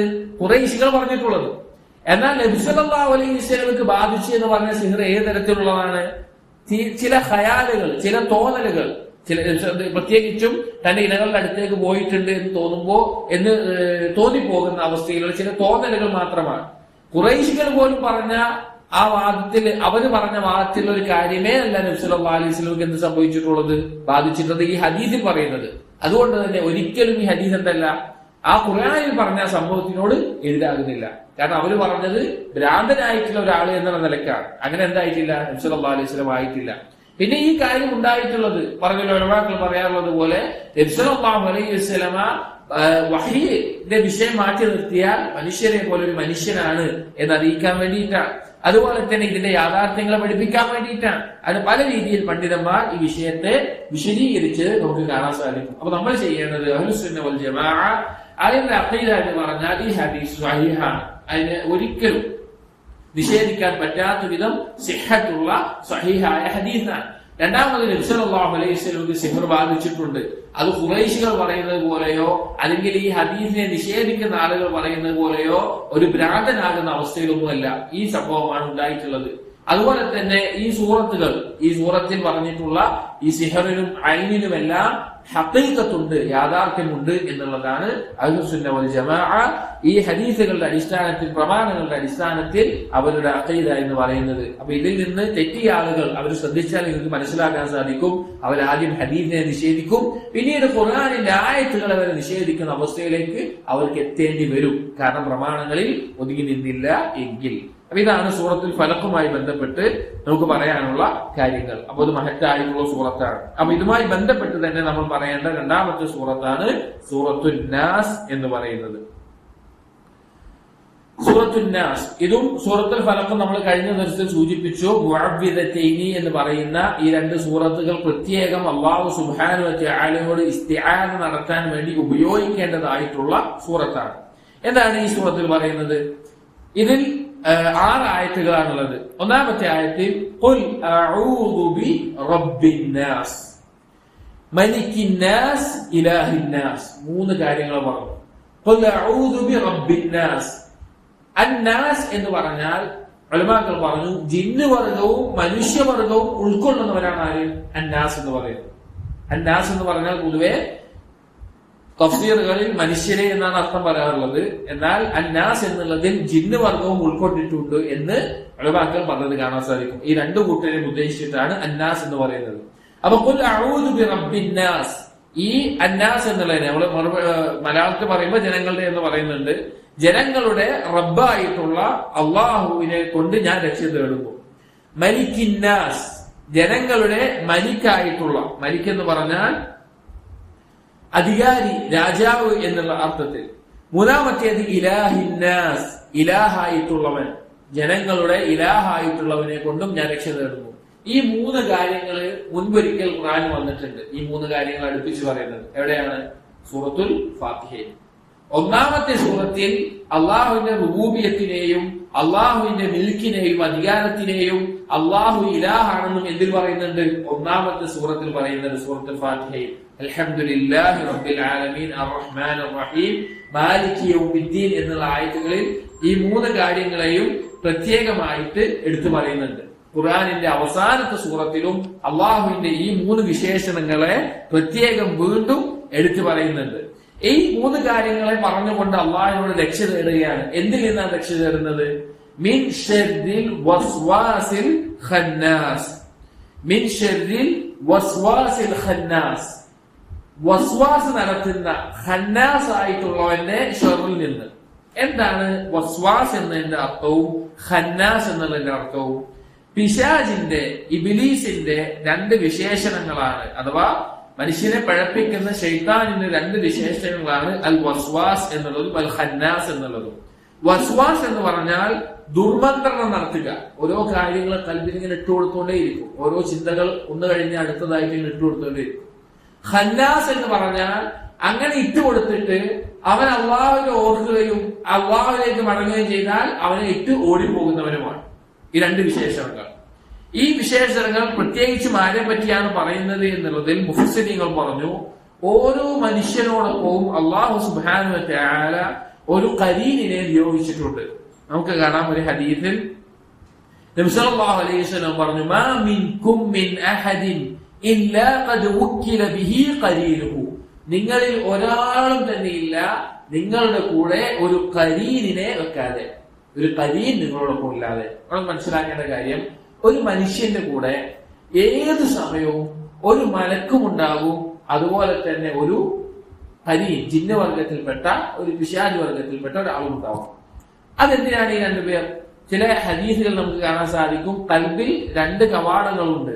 അതിന്റെ വലതു ഭാഗത്ത് മലക്കും ഇടതു ഭാഗത്ത് ഈ ഖരീനായിട്ടുള്ള പിശാചുമാണ് എന്നുള്ളത്. ഇവിടെ മലക്ക് എപ്പോഴും ഒരു അടിമയെ എന്ത് ചെയ്യും? നന്മയിലേക്ക് പ്രോത്സാഹിപ്പിച്ചുകൊണ്ടിരിക്കും. ഈ ഖരീനായിട്ടുള്ള പിശാച് എന്ത് ചെയ്യും? തിന്മയിലേക്ക് പ്രേരിപ്പിച്ചുകൊണ്ടിരിക്കും. നമ്മൾ ആലോചിച്ചാൽ മതി, ഒരു തിന്മക്കുള്ള എല്ലാ സാഹചര്യം ഒരുങ്ങുന്ന നമ്മുടെ സന്ദർഭത്തിൽ നമ്മളൊന്ന് ചിന്തിച്ചു നോക്കി. നമ്മുടെ മനസ്സിൽ ഈ 2 ചിന്തകൾ ഉണ്ടാവും. ഈ തിന്മ ചെയ്യണ്ട എന്ന് ഒഴിവാക്കാനും അതിൽ നിന്ന് അകന്നു നിൽക്കാനും പ്രേരിപ്പിക്കുന്ന ഒരു പ്രേരണ നമ്മുടെ മനസ്സിലുണ്ടാവും. അതേസമയം ആ തിന്മയിലേക്ക് താല്പര്യം ജനിപ്പിക്കുന്ന ഒരു പ്രേരണയും ഉണ്ടാകും. ഇനി ഒരു നന്മ ചെയ്യുന്ന അവസ്ഥയിൽ ആലോചിച്ച് നോക്കി.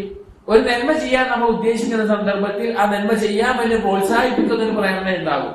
അതേ സമയത്ത് ആ നന്മ ചെയ്യേണ്ട, ഇനിയിപ്പൊ ചെയ്യേണ്ട, പിന്നെ ചെയ്യാം എന്നുള്ള അതിനെ വൈകിപ്പിക്കുന്ന ഒരു പ്രേരണയും നമുക്കുണ്ടാവും. ഈ 2 എന്തിൽ നിന്നാണ്? ഈ 2 ഖരീനിൽ നിന്നാണ്. അതായത് നന്മക്ക് പ്രോത്സാഹിപ്പിക്കാൻ ഒരാളുണ്ട്, തിന്മയ്ക്കുന്നുണ്ട്. ഇവിടെ നമ്മൾ എങ്ങനെ ഇതിനെ നിയന്ത്രിക്കുന്നു എന്നതാണ് നമ്മുടെ പരീക്ഷണം. നമ്മുടെ റൂഹിന്റെ മേലെ, നമ്മുടെ കൽബിന്റെ മേലുള്ള പരീക്ഷണം എന്താണ്? ഇതിൽ അള്ളാഹുവിനെ അനുസരിക്കാൻ വേണ്ടി നമ്മളെ പിടിച്ചു നിർത്തുക എന്നുള്ളതാണ്. ഇങ്ങനെ നബി സല്ലല്ലാഹു അലൈഹി വസല്ലം പറഞ്ഞപ്പോൾ സ്വഹാബാക്കൾ ചോദിച്ചു, വഅൻത യാ റസൂലല്ലാഹ്, അള്ളാഹുവിന്റെ റസൂലേ നിങ്ങളും അങ്ങനെ തന്നെയാണോ? നിങ്ങളുടെ ഇപ്പൊ ഒരു ഖരീന് ഉണ്ടോ എന്ന് ചോദിച്ചു. അപ്പൊ നബി സല്ലല്ലാഹു അലൈഹി വസല്ലം പറഞ്ഞു, അതുണ്ട്. ഇല്ല അന്നല്ലാഹ അആനനി അലൈഹി ഫഅസ്ലമ, പക്ഷെ അല്ലാഹു തആല ഈ ഖരീന്റെ മേലെ എന്നെ സഹായിച്ചിട്ടുണ്ട്, അവൻ മുസ്ലിം ആയിട്ടുണ്ട്. ഫലാ യഅ്മുറുനി ഇല്ലാ ബിഖൈർ, നന്മയല്ലാതെ അവൻ എന്നോട് ഉപദേശിക്കില്ല. ഈ ഹദീസിനെ വിശദീകരിച്ചുകൊണ്ട് പണ്ഡിതന്മാർ പറഞ്ഞു, ഒരാളുടെ ഈമാൻ കൊണ്ടും തഖ്വ കൊണ്ടും, ഒരാളുടെ ഈമാൻ കൊണ്ടും തഖ്വ കൊണ്ടും അവന്റെ ഈ ഖരീനിനെ, അവനെ തിന്മയിലേക്ക് പ്രേരിപ്പിക്കുന്ന ഈ കാഫിറായിട്ടുള്ള ഈ ഖരീനിനെ, ആ ഖരീൻ അള്ളാഹുവിനെ അനുസരിക്കുന്ന തരത്തിലേക്ക് ഇവര് മാറ്റാൻ ഇവരെ കൊണ്ട് സാധിക്കും. കാരണം ഇവർ അത്രയും അള്ളാഹുവിനെ സൂക്ഷിക്കുന്നത് കൊണ്ട് ആ പിശാച് പോലും അള്ളാഹുവിനെ അനുസരിക്കുന്ന അവസ്ഥയിലേക്ക് മാറാൻ സാധ്യതയുണ്ട് എന്ന് ഈ ഹദീസിനെ വിശദീകരിക്കുന്നിടത്ത് പണ്ഡിതന്മാർ സൂചിപ്പിച്ചത് കാണാൻ സാധിക്കും. കാരണം അത്രത്തോളം പിശാച് നമ്മോട് അടുത്തിട്ടുണ്ട്. ആ പിശാചിനെ നമ്മൾ എത്രത്തോളം അകറ്റാൻ വേണ്ടി, അഥവാ അതിന്റെ ദുഷ്പ്രേരണകളെ അകറ്റാൻ വേണ്ടി പരിശ്രമിക്കുന്നത് വഴി അതുവരെ എന്താകും? അള്ളാഹുവിനനുസരിക്കുന്ന അവസ്ഥയിലേക്ക് എത്തും. അതാണ് ഏറ്റവും വിശിഷ്ടമായിട്ടുള്ള ത്വയ്യിബായ നഫ്സായിട്ട് മാറുന്നത് എന്ന്, മുത്മഇന്നായ നഫ്സായിട്ട് മാറുന്നത് എന്ന് പല പണ്ഡിതന്മാരും, ഇബ്നു ഖയ്യിം റഹിമഹുല്ലാഹി അതുപോലെ മറ്റു പല പണ്ഡിതന്മാരും ഈ വിഷയത്തെ വിശദീകരിച്ച് പറയുന്നിടത്ത് നമുക്ക് കണ്ടിട്ടുണ്ട്. അത്രയും നല്ല രീതിയിൽ വിശദീകരിക്കാറുണ്ട്. പിന്നെ പിശാച് എന്നുള്ള സഹോദരങ്ങളെ വസ്വാസ് നടത്തുക എന്നുള്ളത് നമ്മുടെ ഖൽബിന്റെ ഉള്ളിൽ വളരെ ചെറിയ രീതിയിൽ പോലും നമ്മുടെ ഉള്ളിൽ വസ്വാസ് ഉണ്ടാക്കും. അത് നബി സല്ലല്ലാഹു അലൈഹി വസല്ലം അറിയിച്ച ഒരു സംഭവം നമുക്ക് കാണാൻ സാധിക്കും. ഒരിക്കൽ നബി സല്ലല്ലാഹു അലൈഹി വസല്ലം മുഅ്തകിഫായിട്ട് പള്ളിയിൽ ഇരിക്കുക. ആ സമയത്ത് നബി സല്ലല്ലാഹു അലൈഹി വസല്ലമയുടെ പത്നിയായ ഉമ്മുൽ മുഅ്മിനീൻ സഫിയ്യ റളിയല്ലാഹു അൻഹ നബി സല്ലല്ലാഹു അലൈഹി വസല്ലം അടുക്കലേക്ക് കാണാൻ വേണ്ടി, എന്തോ ചില കാര്യങ്ങൾ സംസാരിക്കാനും കാണാൻ വേണ്ടി വന്നു. അങ്ങനെ രാത്രിയാണ്. അവൻ നബി സല്ലല്ലാഹു അലൈഹി വസല്ലം എന്ത് ചെയ്തു? തന്റെ പത്നിയാണ്, അപ്പൊ വീട്ടിലേക്ക് കുറച്ച് അപ്പുറത്തേക്ക് കൊണ്ടുപോയി ആക്കാൻ ഒപ്പം പോകാം, രാത്രി ഒറ്റയ്ക്ക് പോകേണ്ട എന്നുള്ള നിലയ്ക്ക് നബി സല്ലല്ലാഹു അലൈഹി വസല്ലം ഒപ്പം കൊണ്ടുപോകാൻ വേണ്ടി പോയി. ഇത് ആര് കണ്ടു? 2 അൻസാരികളായ ആള് ആ വഴിക്ക് പോകുമ്പോ നബി സല്ലല്ലാഹു അലൈഹി വസല്ലമയെയും ഒരു സ്ത്രീയെയും കൂടി രാത്രി ഒരു സ്ഥലത്ത് കണ്ടു. ഫലമ്മാ റഅയ അൻ-നബിയ്യ സല്ലല്ലാഹു അലൈഹി വസല്ലം അസ്റഅ, ഇവിടെ അവിടെ നബി സല്ലല്ലാഹു അലൈഹി വസല്ലമയാണ് നിൽക്കുന്ന നബി 2 അൻസാരികൾ എന്ത് ചെയ്തു? വേഗത്തിൽ നടന്നു. നബി സല്ലല്ലാഹു അലൈഹി വസല്ലമയും ഒരു സ്ത്രീയെ നിൽക്കുന്നുണ്ട് കണ്ട അൻസാരികൾ എന്ത് ചെയ്തു? വേഗത്തിൽ നടന്നു. സ്വാഭാവികമായിട്ട് അവരെന്ത് ചെയ്യില്ല? നബി സല്ലല്ലാഹു അലൈഹി വസല്ലം കുറിച്ച് തെറ്റായി ചിന്തിക്കാനോ ഒന്നിനോ നിൽക്കില്ല. അവർ വേഗത്തിൽ ഒഴിഞ്ഞു മാറി നടന്നു. ഫഖാല റസൂലുള്ളാഹി സ്വല്ലല്ലാഹു അലൈഹി വസല്ലം, ഇത് കണ്ടപ്പോൾ നബി സല്ലല്ലാഹു അലൈഹി വസല്ലം ഒരു വേഗത്തിൽ പോകണം കണ്ടപ്പോൾ നബി സല്ലല്ലാഹു അലൈഹി വസല്ലം പറഞ്ഞു, അലാ റിസ്ലികുമാ, 2 ആളുകളെ എന്ന് വിളിച്ചിട്ട് പറഞ്ഞു, ഇന്നഹാ സഫിയ്യത്തു ബിൻതു ഹുയൈ, ഇത് സഫിയാണ് കേട്ടോ എന്ന് പറഞ്ഞു. നബി സല്ലല്ലാഹു അലൈഹി വസല്ലം പത്നിയായിട്ടുള്ള സഫിയയാണ് എന്ന് പറഞ്ഞു. ഫഖാല, 2 പേര് പറഞ്ഞു, സുബ്ഹാനല്ലാഹി യാ റസൂലല്ലാഹ്, അല്ലാഹുവിന്റെ റസൂലെ എന്താണ് നിങ്ങൾ പറയുന്നത്? അതായത് ഞങ്ങൾ നിങ്ങളെ പറ്റിയിട്ട് ഇങ്ങനെ ഒരു തെറ്റായ ധാരണ വെക്കുക എന്ന് എനിക്ക് പറഞ്ഞു. ഫഖാല, അപ്പൊ നബി സല്ലല്ലാഹു അലൈഹി വസല്ലം പറയാണ്, ഇന്ന ശൈത്താന യജ്രി ഇബ്ന ആദം മജ്റദ്ദം, പിശാച് ഒരു മനുഷ്യന്റെ ശരീരത്തിൽ രക്തം പോകുന്നിടത്തുകളെല്ലാം സഞ്ചരിക്കും. വഇന്നി ഖശീതു അൻ യഖ്ദിഫ ഫീ ഖുലൂബികുമാ ശൈഅൻ ഔ ഖാല ശർറൻ, ഞാൻ ഭയപ്പെട്ടു ശൈത്താൻ നിങ്ങളുടെ കൽബിൽ എന്തെങ്കിലും ഷർറ് ഇട്ടുതരുമെന്ന്, എന്തെങ്കിലും ഒരു കാര്യം ഇട്ടുതരുമെന്ന് ഞാൻ ഭയപ്പെട്ടു എന്ന് നബി സല്ലല്ലാഹു അലൈഹി വസല്ലം പറയുകയുണ്ടായി. കാരണം എന്താണ്? അങ്ങനെയാണ് ശൈത്താൻ വളരെ ചെറിയ വിഷയത്തിൽ പോലും വിട്ടുകൊടുക്കും. ഇങ്ങനെ തോന്നിയെന്തായി? നബി സല്ലല്ലാഹു അലൈഹി വസല്ലമയെ കുറിച്ച് തെറ്റായ ഒരു ധാരണ ഒരാളുടെ ഉള്ളിൽ കയറി കഴിഞ്ഞാൽ പിന്നെന്തായി? അവൻ ദീനെ കളവാക്കാൻ തുടങ്ങും. അവൻ ഏതവസ്ഥയിലേക്ക് എത്തും? അപ്പൊ ശൈത്താൻ വളരെയധികം നമ്മുടെ കൽബിൽ വസ്വാസ് ഉണ്ടാക്കുന്ന പലതരത്തിലുള്ള ഓരോ കാര്യങ്ങൾ ഉണ്ടാക്കി തരുന്ന ആളാണ്. ഇവിടെ വസ്വാസുൽ ഖന്നാസ് എന്നുള്ളതിനെ മുഫസ്സിറുകൾ വിശദീകരിച്ച് നമുക്ക് കാണാം. സഈദ് ഇബ്നു ജുബൈർ ഇബ്നു അബ്ബാസ് റളിയല്ലാഹു അൻഹു ഉദ്ധരിക്കുന്നുണ്ട്. ഇബ്നു അബ്ബാസ് റളിയല്ലാഹു അൻഹു ഈ അൽ വസ്വാസുൽ ഖന്നാസ് എന്നതിനെ പറ്റി പറഞ്ഞു, الشيطان جاثم على قلب ابن آدم فإذا سهل وغفل وسوس فإذا ذكر الله خنس. ശൈത്താൻ എപ്പോഴും ഒരു അടിമയുടെ കൽബിനെ പ്രത്യേകിച്ച് നോക്കിക്കൊണ്ടിരിക്കുന്ന അവസ്ഥ ഉണ്ടാവുക. അവൻ അശ്രദ്ധമായി കഴിഞ്ഞാൽ ഓരോ വസ്വാസുകളായി ചുറ്റുകൊണ്ടിരിക്കും. ഇനി അവൻ അള്ളാഹുവിനെ ഓർക്കാൻ തുടങ്ങിയാലോ ഖനസ. ഖനസ എന്ന് പറഞ്ഞാൽ ഇട്ടിട്ട് ഓടിക്കളയുന്നവനെ ഖനസ എന്ന് പറയാം. ഒരു കാര്യം ഒഴിവാക്കിയിട്ട് വേഗം വിട്ടുപോകുന്നതിനാണ് ഖനസ എന്ന് പറയാം. അവൻ അള്ളാഹുവിനെ ഓർത്താൽ എന്ത് ചെയ്യും? അവിടുന്ന് ഒഴിവായി നിൽക്കുകയും ചെയ്യും. കാരണം വിശാൽ അങ്ങനെയാണ്. പറഞ്ഞതുപോലെ ഒരു മാംസവുമായിട്ട് പോകുന്ന ഒരാളുടെ പിന്നാലെ ചുറ്റും നായ പോകുന്ന പോലെയാണ് പിശാച് ഒരാളുടെ കൈപ്പൊക്കം ഉണ്ടാവുക. മാംസം ദീനാണെന്ന് വിചാരിക്കുക, നായ പിശാചാണെന്ന് വിചാരിക്കുക. നായ എന്തിനാ നോക്കുന്നത്? ഇയാളൊന്ന് അശ്രദ്ധ ആയാൽ മതി, എന്ത് ചെയ്യണം? ഇവന്റെ മാംസം എടുത്തിട്ട് പോകണം എന്നുള്ളതാണ് നായുടെ ഉദ്ദേശം. അപ്പൊ അതുപോലെയാണ് ഒരാളുടെ ദീനിനെ എപ്പോഴാണോ അവൻ അശ്രദ്ധയിലാകുന്നത് അപ്പൊ തട്ടിയെടുക്കാൻ വേണ്ടി പിശാച് ഏത് സമയവും അവനെ ചുറ്റിക്കൊണ്ടേ ഇരിക്കും. അപ്പൊ ഇങ്ങനെ വസ്വാസുകൾ ഇട്ടു തരുന്നവനാണ് ശൈത്താൻ എന്ന് കാണാൻ സാധിക്കും. അതുപോലെ തന്നെ المعتبر بن سليمان عن أبيه അദ്ദേഹത്തിന്റെ ഉപ്പയിൽ നിന്ന് ഉദ്ധരിക്കുന്നുണ്ട്. ذكر لي أن الشيطان الوسواس ينفذ في قلب ابن آدم عند الحزن وعند الفرح فإذا ذكر الله خنس. പിശാച് ഒരു അടിമയുടെ സന്തോഷത്തിലാവട്ടെ ദുഃഖത്തിലാവട്ടെ ഓരോ വസ്വാസുകൾ ഇട്ടുകൊണ്ടിരിക്കും. അള്ളാഹുവിനെ ഓർക്കുമ്പോൾ അവൻ വിട്ടുപോവുകയും ചെയ്യും. മറ്റൊരു അർത്ഥത്തിൽ ഇബ്നു അബ്ബാസ് റളിയല്ലാഹു അൻഹു വിശദീകരിച്ച് കാണാം, അൽ വസ്വാസ് എന്ന് പറഞ്ഞാൽ ഹുവ ശൈത്താനു യഅ്മുറു ഫഇദാ ഉതിഅ ഖനസ. പിശാച് അവനെ കൽപ്പിക്കും, ഇന്ന തിന്മ ചെയ്യാൻ വേണ്ടി അവനോട് കൽപ്പിക്കും. അനുസരിച്ച് കഴിഞ്ഞാൽ എന്തായി? അവനോട് ഒഴിവാകും. ഇവിടെ നമ്മൾ മനസ്സിലാക്കേണ്ടത് പിശാചിന് ഒരിക്കലും നമ്മുടെ മേലെ നിർബന്ധിച്ചൊരു തിന്മ ചെയ്യിപ്പിക്കാൻ എന്തില്ല? കഴിവ് അള്ളാഹു കൊടുത്തിട്ടില്ല. ഓരോ വസ്വാസ് ഇട്ട് തരും, ഓരോ ശനിക്കും ഓരോ പ്രേരണ ഉണ്ടാക്കി തരും.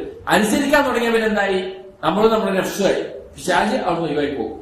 നീയും നിന്റെ രസമായിട്ട് ആ തിന്മയിൽ മുഴുകുന്ന അവസ്ഥ ഉണ്ടാവും. അതാണ് നാളെ പരലോകത്ത് പിശാചിനെ കാണുമ്പോൾ കുറ്റപ്പെടുത്തുമ്പോൾ പിശാച് തിരിച്ചു പറയണം എന്താ? നിങ്ങളെ രക്ഷനെ കുറ്റം പറഞ്ഞാൽ മതി, ഞങ്ങളെ ക്ഷണിച്ചിട്ടേ ഉള്ളൂ, നിങ്ങളാണ് എല്ലാ തെറ്റും ചെയ്തത് എന്ന് പറയുന്നത്. എന്നാൽ അടുത്ത ആയത്തിൽ അല്ലാഹു സുബ്ഹാനഹു വ തആല പറയുകയാണ്, അല്ലദീ യുവസ്വിസു ഫീ സുദൂരിൻ നാസ്, ജനങ്ങളുടെ നെഞ്ചിനകത്ത് ഇതുപോലെയുള്ള വസ്വാസുകൾ ഉണ്ടാക്കുന്നത്. അഥവാ മൊത്തമായിട്ട് നേരത്തെ പറഞ്ഞ അതേ അർത്ഥത്തിൽ തന്നെ ഒന്ന് പൊതുവായിട്ട് പറഞ്ഞതാണ്. മനുഷ്യന്റെയും ജിന്നവർഗത്തിന്റെയും ഉള്ളിൽ ഇതുപോലെയുള്ള വസ്വാസുകൾ ഉണ്ടാക്കി തരുന്ന ആളുകൾ. എന്നിട്ട് പറഞ്ഞു മിനൽ ജിന്നതി വന്നാസ്, ഇത് ജിന്നവർഗത്തിലുണ്ടാവും. അന്നാസ് എന്ന് പറഞ്ഞാൽ യഥാർത്ഥത്തിൽ ജിന്നും മനുഷ്യനും ഉൾക്കൊണ്ടതാണ്. അറബി ഭാഷ നിയമപ്രകാരം അത്ഫ് ചെയ്ത് പറയുമ്പോ, വാവ് എന്നുള്ള അത്ഫ് എന്ന് പറയുമ്പോ മൊത്തമായി പറയുന്നതിൽ നിന്ന് അതിലൊരു വിഭാഗത്തെ ആദ്യമായി പറയുക എന്നുള്ള രീതിയുണ്ട്. ഇപ്പൊ ചില ആയത്തുകൾ നമുക്ക് കാണാൻ സാധിക്കും. ആദ്യം ജിബ്രീൽ അലൈഹിസ്സലാം പറഞ്ഞിട്ട് പിന്നെ മലക്കുകളെ പറ്റി പറയും. ഒരു ജിബ്രീൽ ഒരു മലായിക്ക എന്നെല്ലാം കാണാൻ സാധിക്കും. ജിബ്രീൽ മലക്കുകളിൽ പെട്ടതാണ്, പക്ഷെ എന്നാൽ പ്രത്യേകം എടുത്തു പറയും. അപ്പൊ ജിന്നുവർഗം നാസിൽ പെട്ടതാണ്, പക്ഷെ ഒന്നുകൂടി പ്രത്യേകം പറയുകയാണ് ജിന്നതി വന്നാസ്. അതായത് മനുഷ്യവർഗത്തിലും ജിന്നുവർഗത്തിലും എന്തുണ്ടാകും? മനുഷ്യരുടെ ഉള്ളിൽ ദുർബോധനം ഉണ്ടാക്കുന്ന പിശാചുക്കൾ ഉണ്ടാകും. അവർ ഓരോരോ ദുർബോധനങ്ങൾ, തിന്മയ്ക്ക് വേണ്ടിയുള്ള പ്രേരണകൾ മനുഷ്യരുടെ നെഞ്ചിനകത്ത് ഇട്ടുകൊടുത്തുകൊണ്ടേയിരിക്കും. ഇതിനെ അറിയിക്കുന്ന ഒരു ആയത്താണ് സൂറത്തുൽ അൻആമിലെ 112-ാമത്തെ ആയത്തിൽ അല്ലാഹു സുബ്ഹാനഹു വ തആല പറഞ്ഞു, വകദാലിക ജഅൽനാ ലികുല്ലി നബിയ്യിൻ, എല്ലാ നബിമാർക്കും നാം ഒരുക്കിയിട്ടുണ്ട് അദുവൻ, ശത്രുവിനെ, ശയാത്തീനൽ ഇൻസി വൽ ജിന്ന്, മനുഷ്യരിൽ നിന്നുള്ളതും ജിന്നുവർഗത്തിൽ നിന്നുള്ളതുമായ പിശാചുക്കളെ, യൂഹി ബഅദുഹും ഇലാ ബഅദി, അവർ പരസ്പരം അലങ്കാരമുള്ള ചില വാക്കുകൾ പറയുകയും വഞ്ചനയുടെ വാക്കുകൾ പരസ്പരം പറയുകയും ചെയ്യും എന്ന് കാണാൻ സാധിക്കും. അപ്പൊ ഈ സൂറത്തിൽ നിന്ന് നമ്മൾ മനസ്സിലാക്കേണ്ട കാര്യങ്ങൾ, പിശാച് എന്നുള്ളത് നമ്മുടെ ഉള്ളിൽ വസ്വാസ് ഇട്ട് തരാൻ, എന്നിട്ട് നമ്മെ ഒഴിവായി പോകാൻ, നമ്മളെ തിന്മയിലേക്ക് ചാടിപ്പിക്കുന്ന നമ്മുടെ ശത്രുവാണ്. ഏത് സമയത്തും നമുക്ക് ഉണ്ടായിരിക്കേണ്ട ഒരു ബോധം, നമ്മൾ ഒരിക്കലും ശത്രു ഇല്ലാതൊരു സമയമല്ല എന്നുള്ളതാണ്. നമ്മൾ എപ്പോഴെന്താ വെച്ച് കഴിഞ്ഞാല് നമ്മളൊരു മസ്ജിദിലാണ് അല്ലെങ്കിൽ സ്വാലിഹ്യങ്ങളുടെ ഒപ്പമാണ്, അപ്പൊ നമുക്കറിയാം നമ്മൾ നല്ലൊരു കൂട്ടിലാണ്, നല്ലൊരു അവസ്ഥയിലാണ് എന്നുള്ളത്. എന്നാൽ നമ്മൾ ഒറ്റയ്ക്ക് പോകുമ്പോൾ ആ സമയത്ത് നമ്മുടെ പിശാചിന് നമ്മുടെ മേലുള്ള പ്രേരണ കുറയും. കാരണം നമ്മൾ ഒരുപാട് അള്ളാഹുവിനെ ഓർമ്മിപ്പിക്കുന്ന സദസ്സിലാണ്. എന്നാൽ നമ്മൾ ഒറ്റയ്ക്കാവുമ്പോ നമ്മുടെ ശത്രു നമ്മളെ വിട്ടുപോയിട്ടില്ല. നമ്മളെ സഹായിക്കുന്ന നമ്മുടെ സൈന്യമായിട്ടുള്ള നമ്മുടെ സുഹൃത്തുക്കളും ആളുകളൊക്കെ എന്ത് ചെയ്തിട്ടുണ്ട്, വിട്ടുപോയിട്ടുണ്ട്. പക്ഷെ ഒറ്റയ്ക്കാവുമ്പോൾ നമ്മുടെ ശത്രു എന്ത് ചെയ്യാണ്, നമ്മളെ കാത്ത് അവിടെ തന്നെ നിൽക്കുകയാണ്. അപ്പൊ നമ്മുടെ ശത്രു നമുക്ക് ഒരു തരത്തിലും, ഉദാഹരണം പറയുകയാണെങ്കിൽ ഒരു വാഹനം ഇടിച്ച് റോഡിൽ കിടക്കുന്ന ഒരു നായ, ജീർണിച്ചൊരു നായ കിടന്ന് പടയുമ്പോൾ നമുക്ക് എന്തുണ്ടാവും, നമ്മുടെ ഉള്ളിലൊരു വിഷമം ഉണ്ടാവില്ലേ? അത്ര പോലും നമ്മളോടൊരു വിഷമം തോന്നാത്ത, ഒരു കാരുണ്യം തോന്നാത്ത നമ്മുടെ ശത്രുവാണ് ആര്? ഇബ്ലീസ് എന്നുള്ളത്. അവ ഏത് സമയത്തും നമ്മെ തെറ്റിക്കാൻ നമ്മോടൊപ്പം ശത്രുവുണ്ട്. അവൻ വസ്വാസുകൾ ഇട്ട് തരും. അള്ളാഹുവിനെ ഓർത്താൽ അവൻ ഓടിപ്പോകും. അതല്ലെങ്കിൽ നമ്മൾ ആ തിന്മ ചെയ്യാൻ തുടങ്ങിയാൽ അവൻ എന്ത് ചെയ്യും? ഓടിപ്പോകും. വസ്വാസ് ഇട്ട് തന്ന ഒരു തിന്മയ്ക്ക് പ്രേരണ നൽകി നമ്മൾ അള്ളാഹുവിനെ ഓർത്താൽ പിശാച് നമ്മൾ ഇട്ടിട്ട് പോകും. നമ്മൾ തിന്മ ചെയ്യാൻ തുടങ്ങിയാലോ അപ്പോഴും ഇട്ടിട്ട് പോകും. അപ്പോഴും ഖാനസ ഒഴിവായി പോകും. ഇത് നമ്മുടെ കാര്യമായി. അതുകൊണ്ട് നമ്മൾ ഗൗരവത്തിൽ സൂക്ഷിക്കണം.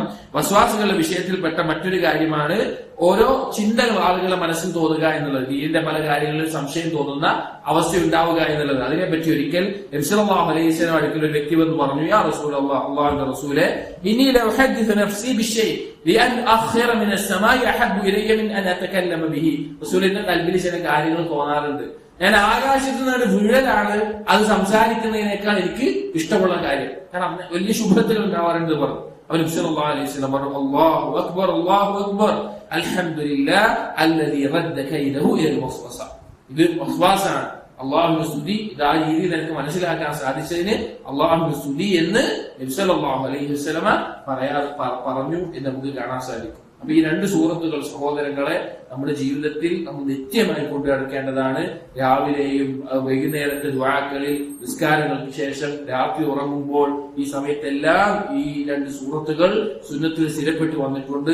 ഇത് വളരെയധികം നമ്മുടെ ജീവിതത്തിൽ ആവശ്യമുള്ളതാണ്. നമ്മുടെ ശത്രുവിൽ നമുക്ക് രക്ഷ നൽകേണ്ടതാണ്. അതുകൊണ്ട് അതിനെക്കുറിച്ച് കൂടുതൽ പഠിക്കുകയും അത് ഉപയോഗിക്കുകയും ചെയ്യുക. അല്ലാഹു തൗഫീഖ് നൽകട്ടെ. ഇൻഷാ അല്ലാഹ് അടുത്ത ഭാഗം എന്നുള്ളത്, ഇനി ദുറൂസുൽ മുഹമ്മയിൽ അടുത്ത പാഠം എന്നുള്ളത് അർക്കാനുൽ ഇസ്ലാമിനെ കുറിച്ച് പഠിക്കലാണ്. നമ്മൾ ദീനിന്റെ അടിസ്ഥാനം ഒരു മുസ്ലിം നിർബന്ധമായി അറിഞ്ഞിരിക്കേണ്ട കാര്യങ്ങളാണ് അതിൽ ചർച്ച ചെയ്യുന്നത്. അപ്പോൾ ഖുർആൻ, നിസ്കാരം അതുപോലെ ഖുർആനുമായി ബന്ധമുണ്ടാകാൻ ആദ്യം ഖുർആനിന്റെ സൂറത്തുകൾ, ചെറിയ സൂറത്തുകൾ പറഞ്ഞു. അടുത്ത പാഠം എന്നുള്ളത് ഇബ്നു ബാസ് റഹിമഹുല്ലാഹ് പറയുന്നത് അർക്കാനുൽ ഇസ്ലാം, ഇസ്ലാമിന്റെ റുക്നുകളെ, ഇസ്ലാം എന്തിന്റെ മേലാണ് നിലനിൽക്കുന്നത് എന്ന് പഠിക്കുക. അതിൽ ഓരോ കാര്യത്തെയും പഠിക്കണം. അതിൽ ഒന്നാമത്തെ ഷഹാദത്ത് പഠിക്കണം. അതിന്റെ ശുറൂത്തുകൾ, അതിന്റെ അർത്ഥം, അതിന്റെ അർക്കാനുകൾ, അത് എങ്ങനെയാണ് വിശ്വസിക്കേണ്ടത്, എന്താണ് അതുകൊണ്ട് ഉദ്ദേശിക്കുന്നത്, ഈ കാര്യങ്ങളെല്ലാം പഠിക്കുക എന്നുള്ളതാണ് അടുത്തത് ഇതിൽ പ്രധാനമായിട്ടുള്ള കാര്യം എന്ന് കാണാൻ സാധിക്കും. അപ്പൊ ഇനി ഇൻഷാ അല്ലാഹ് അടുത്ത ദർസിൽ ഇതിന്റെ രണ്ടാമത്തെ പാഠമായിട്ടുള്ള അർക്കാനുൽ ഇസ്ലാമിനെ കുറിച്ച് നമ്മൾ ലാ ഇലാഹ ഇല്ലല്ലാഹ് വിശാലമായി പഠിക്കണം. അതുപോലെ നിസ്കാരം, അതിന്റെ രൂപവും അതിന്റെ വാജിബാത്തുകളും അതിന്റെ റുക്നുകളും അതെല്ലാം സുന്നത്തുകളും എല്ലാം പഠിക്കണം. അതുപോലെ തന്നെ സക്കാത്ത്, നോമ്പ്, ഹജ്ജ്, അത് വളരെ ചുരുങ്ങിയ രീതിയിലുള്ളൂ. കാരണം അത് പിന്നെ നോമ്പ് ഒന്നും അധികമില്ല. രണ്ട് സക്കാത്തും ഹജ്ജും അതിന്റെ ആവശ്യക്കാരെത്തണം. എല്ലാവർക്കും പൊതുവായി വരുന്ന കാര്യമല്ല. സക്കാത്തും ഹജ്ജും എന്നുള്ളത് ചില നിബന്ധനകളോടുകൂടി എല്ലാവരും മേലെ വരുന്ന കാര്യമാണ്. അതുകൊണ്ട് അത് വിശാലമായിട്ടില്ല. പക്ഷെ നിസ്കാരം ഇൻഷാ അല്ലാഹ് വിശാലമായിട്ട് തന്നെ പഠിക്കും. അല്ലാഹു സുബ്ഹാനഹു വ തആല കൂടുതൽ ദീനിന്റെ കാര്യങ്ങൾ പഠിക്കാനും ജീവിതത്തിൽ പകർത്താനും നമുക്ക് തൗഫീഖ് നൽകട്ടെ. أقول قولي هذا أستغفر الله لي ولكم واستغفروا إنه هو الغفور الرحيم. سبحانك اللهم وبحمدك أشهد أن لا إله إلا أنت أستغفرك وأتوب إليك. وصلى الله على نبينا محمد وعلى آله وأصحابه أجمعين والحمد لله رب العالمين.